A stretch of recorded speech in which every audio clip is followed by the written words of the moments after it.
The United Nations says it's negotiating intensively with Russia and Syria in a bid to protect civilians and deliver aid in Aleppo. The city is currently the scene of some of the most intense fighting since the war began.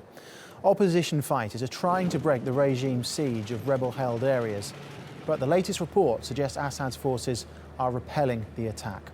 At least 22 civilians have been killed in the latest Russian and regime airstrikes, which targeted trucks carrying food and aid. Well, UN officials say they have trucks ready to try delivering aid to 4 besieged Syrian towns.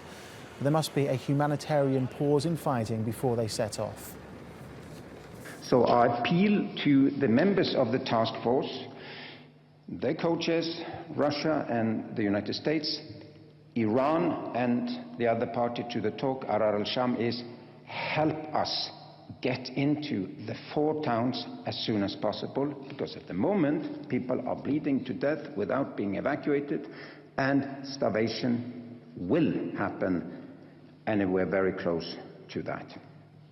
But nowhere is the importance of humanitarian pauses and an end, temporary end to the fighting, more needed now than for the iconic and much suffering city of Aleppo. We are ready, willing and able to go if there are pauses in the fighting. Well, rebels in Aleppo are desperately trying to break the siege, which has been tightened over the course of several months with the help of Russian airstrikes.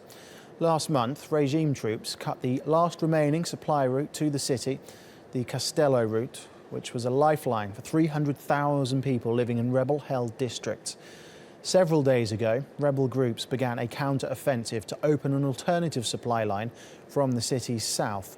And aid workers say they are desperate for blood donations. We are facing a serious problem. Blood donors can't donate again for 3 months. If the bombing and the siege lasts longer, we won't be able to collect much needed blood.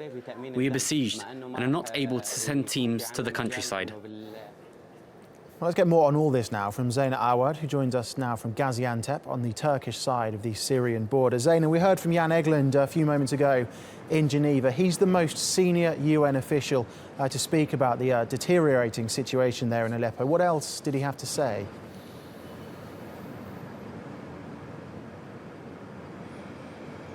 Well, he was pretty straightforward when it comes to describing the humanitarian situation on the ground, but didn't point the blame at any particular party. He was referring to all parties in conflict. And he said that in the month of July alone, 44 medical facilities were hit in Syria. Now, that includes clinics, that includes hospitals. And one of the key issues that he raised is the safety and security of medical staff and medical facilities in Syria. He repeated the demand of the UN to be allowed to open these 2-way corridors in order to evacuate people who want to get out and be able to bring in supplies, medicine, food, water, and whatnot into the besieged areas of Aleppo. Well, Jan Egeland also said that the UN Security Council is set to meet on Friday to discuss the humanitarian situation there in Syria. Realistically, at this stage, what relief can they provide right now?